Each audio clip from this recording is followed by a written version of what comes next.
Nunca olvidaré aquel día. Hay momentos en la vida que se graban en el alma con la fuerza del fuego, marcas profundas que ni el tiempo ni el perdón pueden borrar jamás. El sol de aquella tarde caía a plomo, asfixiante y cruel, golpeando sin piedad el concreto polvoriento de la zona de descarga de nuestra fábrica, Cristales del Sol. El aire estaba denso, impregnado de ese inconfundible olor a sílice caliente, a metal desgastado y al sudor de cientos de trabajadores. El perfume crudo de mi vida durante los últimos 40 años. Yo estaba allí, de pie junto a los pesados palés de madera, revisando unas planillas de entrega con mis manos arrugadas y resecas por el trabajo incansable, cuando de repente, un escalofrío helado me recorrió la espalda. Sentí una mirada clavada en mí. Aparté un mechón de cabello gris de mi rostro cansado y me encontré con ella. Era mi nuera, Mariana. Estaba parada en la rampa superior de carga de los camiones, mirándome hacia abajo desde su supuesta altura de grandeza. Llevaba uno de esos trajes de diseñador impecables, que contrastaba brutalmente con el polvo de mi fábrica. Pero no era su ropa lo que me heló la sangre en las venas. Era su expresión. Me miraba con un desprecio absoluto, visceral, venenoso. Me miraba como si yo fuera un insecto, una mancha molesta en su zapato perfecto. Bajó los escalones metálicos lentamente, haciendo resonar sus tacones contra el suelo con un eco que cortó el zumbido de las máquinas. Caminó hacia un rincón oscuro. Agarró una escoba vieja, de cerdas gastadas y sucias por años de uso, y con un movimiento brusco, cargado de rabia y humillación, la arrojó violentamente a mis pies. El golpe de la madera contra el suelo resonó como un disparo en la inmensidad de la nave industrial. ¡Anda, madre!, gritó a todo pulmón, y su voz chillona rebotó en las altas paredes de chapa. Toma la escoba y limpia tu propia fábrica. A ver si de una vez por todas sirves para algo útil en lugar de estorbar todo el día por estos pasillos. Me lo dijo con una sonrisa cruel que le deformaba el rostro. Me trató como si yo fuera un objeto inútil, una reliquia marchita de la que ya no veían la hora de deshacerse. Sentí que el aire me faltaba, pero lo que me destruyó el alma por completo, lo que me aniquiló por dentro, no fue la humillación de Mariana. Fue lo que vi justo detrás de ella, oculto en la penumbra de la oficina de supervisión técnica. Allí estaba mi propio hijo, Andrés. Mi sangre, el niño al que le curé las rodillas raspadas, al que acuné en mis brazos en las noches de fiebre, al que le enseñé a dar sus primeros pasos esquivando cajas de cristal en estos mismos pasillos. Estaba recostado contra el marco de la puerta, con los brazos cruzados y esa expresión de satisfacción enfermiza que me rompió el corazón en 1000 pedazos. Sonreía. Mi propio hijo sonreía mientras su esposa me trataba como a la peor de las basuras. Sonreía como si esto fuera un juego divertido, como si todo mi esfuerzo de décadas, mi historia de supervivencia y el sacrificio mortal de su propio padre fueran solo un entretenimiento barato para su tarde. Sentí un nudo en la garganta tan apretado que me ahogaba. Mis manos temblaron incontrolablemente. Nunca imaginé que mis propios hijos, la gente por la que yo habría dado mi vida sin dudarlo, podían llegar a tanto nivel de crueldad. Nunca pensé que la traición, el veneno más destructivo del mundo, podía tomar un rostro tan familiar y amado. El dolor me golpeó como un martillo de acero macizo directo al pecho. Sentí que me desmoronaba por dentro. Pero entonces, en medio de esa oscuridad asfixiante, algo pasó. Ese mismo dolor desgarrador despertó algo en lo más profundo de mi ser. Una fuerza antigua, dura y resistente como el cristal templado, que había estado dormida bajo gruesas capas de amor maternal ciego.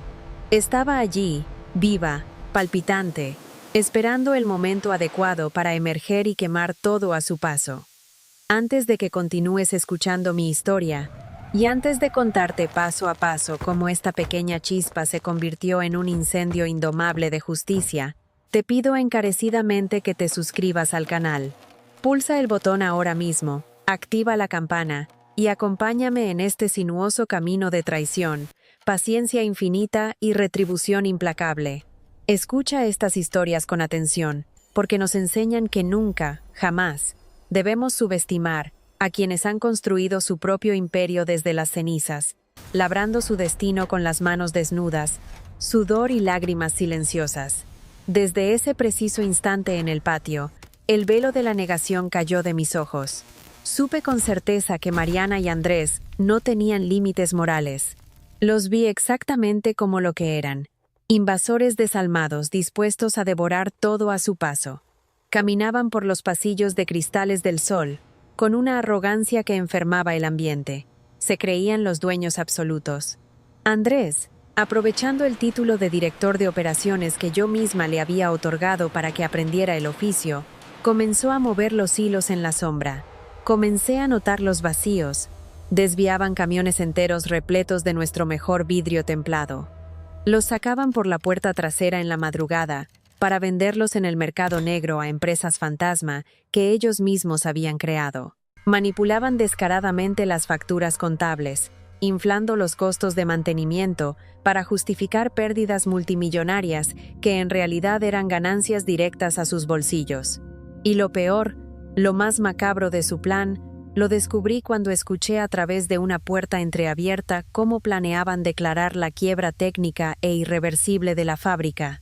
Querían hundir el barco a propósito para que los bancos embargaran todo, recomprarlo a precio de remate a través de testaferros y apropiarse de la totalidad de la empresa, dejándome a mí en la calle y a cientos de familias sin sustento.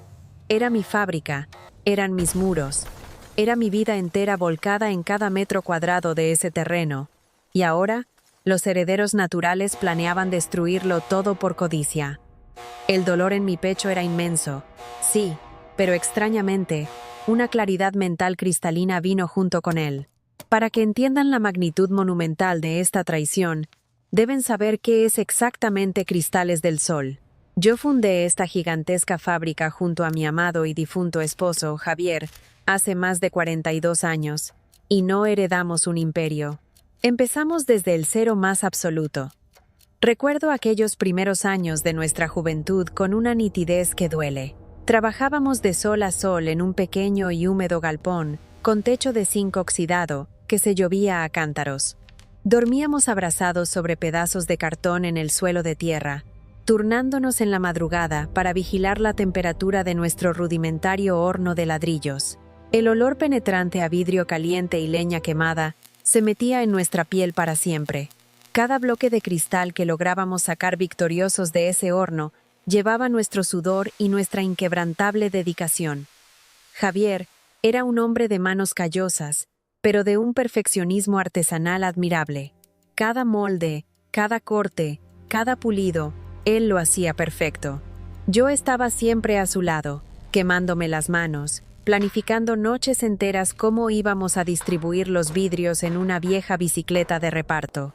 Nuestra incipiente fábrica no era solo un negocio, era nuestro tercer hijo, era nuestra vida entera, nuestro amor materializado en sílice y fuego. Por eso, nunca dejé que nadie dudara de mi autoridad legal absoluta sobre la corporación. Aunque Mariana y Andrés jugaran ahora a ser los reyes tiránicos del lugar, en los documentos oficiales, en las escrituras constitutivas guardadas bajo llave, mi nombre y mi firma eran los únicos que valían. Yo era la dueña indiscutible. Ellos eran solo empleados de lujo, solo que en su soberbia lo habían olvidado. Y yo solo esperaba el momento estratégicamente más letal para revelarles esa pesada verdad. Andrés había cambiado tanto que ya no lo reconocía. La ambición desmedida y el dinero fácil lo habían cegado por completo. Su sonrisa se volvió plástica, fría y carente de empatía. Me hablaba sin un gramo de respeto. Mariana, por su parte, se paseaba por las líneas de producción impartiendo órdenes absurdas, despidiendo a gente de años sin justificación. Ninguno de los dos entendía que el verdadero liderazgo no se gana con arrogancia barata ni infundiendo terror a los empleados. El respeto se gana con el ejemplo diario. Pasé meses interminables observándolos en el más riguroso de los silencios. Caminaba despacio, barría el piso, ordenaba los archivos. Cada movimiento fraudulento que daban, cada orden injusta, yo lo registraba en mi memoria. Mariana se pavoneaba majestuosamente a mi alrededor, dejándome tareas degradantes, creyendo ciegamente que yo era solo una anciana senil, acobardada, que no sabía cómo defenderse. Pero en su ceguera de poder, ignoraba un factor crucial. Los trabajadores me conocían. Sabían quién era la verdadera alma de esa mole de acero y concreto. Don Roberto, el capataz mayor, Lucía, la encargada de almacén. Ellos sabían quién había trabajado día y noche para levantar estos muros. Me miraban ser humillada a diario por esa aparecida y apretaban los puños de ira, pero yo los frenaba con una mirada de absoluta calma, un pacto silencioso de lealtad. Me respetaban formando un ejército estoico, esperando pacientemente el momento exacto en que la verdad estallara. Mi dolor profundo se convirtió rápidamente en mi más afilada estrategia. Si querían jugar sucio, yo les iba a enseñar en carne propia cómo se juega verdaderamente. Cada factura falsa que Andrés firmaba, yo obtenía una copia fotográfica en la madrugada. Cada camión fantasma desviado que Mariana coordinaba era documentado por los discretos guardias de seguridad nocturnos que me eran leales a mí. Mis abogados de toda la vida y yo reunimos una montaña gigantesca de evidencia irrefutable. No dejamos ni un solo cabo suelto. Fotografías, documentos bancarios triangulados, grabaciones de seguridad, testimonios jurados del mercado negro. Todo estaba perfectamente certificado. La pesada ley estaba de mi lado de una forma aplastante. La balanza de la justicia estaba lista para caer sobre sus cabezas. Mientras tanto, el teatro continuaba. Andrés y Mariana me acorralaban en los pasillos, asegurando en tono dramático que la fábrica estaba en riesgo inminente de cierre, que necesitábamos declarar la quiebra técnica urgente. Querían que cediera bajo la presión del miedo. Querían que firmara la cesión total de derechos accionarios para ellos cobrar los seguros y vender los activos. Pero nunca caí en su trampa. Nunca demostré debilidad. Mantuve mi papel de anciana asustada a la perfección, sabiendo que la paciencia absoluta es el arma letal que vence a la traición. Recuerdo una tarde particularmente tormentosa. Mariana estaba en el área de corte y, por un error minúsculo en un plano, le gritó de forma salvaje a un trabajador frente a todos sus compañeros. «Eres un incompetente. Haz ese corte bien ahora mismo, o te vas a la calle sin un solo peso». Le escupió en la cara. El hombre, un padre de familia que llevaba 15 años con nosotros, bajó la cabeza humillado, temblando de impotencia. Yo los miraba desde las sombras de la pasarela, completamente calmada. No intervine. Sabía que la arrogancia desmedida de Mariana tarde o temprano le pasaría una factura personal que no tendría cómo pagar. Poco después, su soberbia cobró su primera víctima. Mariana decidió revisar personalmente el estado operativo de los hornos de fundición, sin permiso y sin equipo de seguridad térmico. Se acercó a la compuerta principal e ignoró las advertencias a gritos de don Roberto. Apoyó su mano desnuda directamente sobre la tubería de purga a más de 300 grados centígrados. El sonido de su piel quemándose fue opacado por un alarido inhumano. Cayó de rodillas, llorando histéricamente de dolor. El terror que infundía se disolvió en el aire caliente, transformándose en lástima. Yo lo vi todo desde la distancia y suspiré, confirmando que la paciencia siempre vence a la imprudencia. La desesperación comenzó a apoderarse de ellos. Andrés intentó darme la estocada final para forzarme a firmar. Me acorraló una noche en un pasillo oscuro, sudando frío. «Madre, deja de interferir. La empresa está quebrada. Firma los papeles de cese de operaciones. Vete a descansar y déjanos salvar lo que queda». Lo miré fijamente a los ojos. Con una voz gélida le respondí: «¿Sabes lo que significa retirarse de lo que es enteramente tuyo por derecho, sudor y sangre, Andrés? No lo sabes, porque tú nunca has construido nada que sea verdaderamente tuyo. Todo te lo di yo, y ahora te crees con el derecho de robármelo». Se quedó paralizado, mudo. Su frágil máscara se resquebrajó. Finalmente, llegó el esperado día de la confrontación final.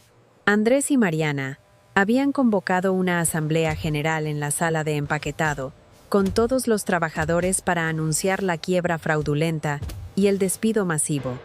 Yo me puse mi mejor traje y caminé hacia el centro de la sala. El mar de obreros se abrió en silencio para darme paso. Mariana, desde una tarima, me miraba con desprecio, creyendo que su reinado absolutista estaba a punto de consolidarse. Estaba catastróficamente equivocada. El ensordecedor ruido de los portones abriéndose hizo girar todas las cabezas. No entró un camión.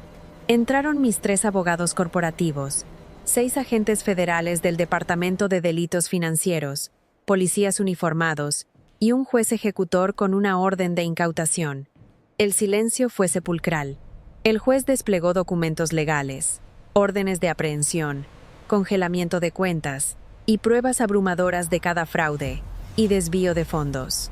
Todo el sucio entramado que habían tardado años en tejer, yo lo estaba demoliendo en 5 minutos. La arrogancia de Mariana se evaporó. Perdió la cordura. Empezó a llorar desesperadamente culpando a su marido mientras los policías le ponían las esposas metálicas. Me giré para mirar a Andrés. Estaba lívido, temblando incontrolablemente. Su orgullo se desmoronó en polvo. Intentó suplicar, balbuceando excusas patéticas, pero mi abogado le metió el acta constitutiva original en la cara, demostrando que yo jamás cedí mis acciones. Ya no había vuelta atrás. Andrés perdió sus derechos corporativos, su herencia, su libertad y toda su credibilidad como hijo. La inmensa fábrica Cristales del Sol volvía oficial y legalmente a mis manos. Mariana fue escoltada hacia la patrulla policial llorando a mares, completamente rota y humillada, mientras los 300 trabajadores formaban un pasillo y la miraban en un silencio de absoluto respeto hacia mí. La justicia había llegado. Cuando las patrullas se alejaron, me quedé sola en el centro de la nave industrial. Respiré profundo, llenando mis pulmones con ese aire pesado y familiar. Olía a victoria. Caminé entre las máquinas viendo el vidrio brillar impecable bajo los reflectores. Esta no era solo mi victoria personal, era la justicia que todos los trabajadores merecían. Recordé a Javier, mi compañero de batallas, sabiendo que su inmenso legado estaba completamente a salvo. Desde ese glorioso día, Cristales del Sol volvió a ser un lugar de respeto mutuo y trabajo duro. Los empleados volvieron a sonreír al verme pasar. Mariana y Andrés aprendieron en la cárcel, de la manera más dolorosa posible, que la codicia desmedida puede cegar la inteligencia humana, pero la verdad pura y los papeles en regla siempre aplastan las mentiras. Mientras observaba un gigantesco bloque de vidrio templado brillar bajo la luz del atardecer, recordé cada sacrificio, cada noche de insomnio, cada lágrima derramada. Sonreí. Me di cuenta de que todo valió la pena, porque al final, la aplastante justicia que forjé con mis propias manos, no solo restauró mi propiedad material, restauró por completo mi honor, salvó el legado inmortal de mi amado Javier y por sobre todas las cosas, hizo brillar para siempre la inquebrantable fuerza de la verdad.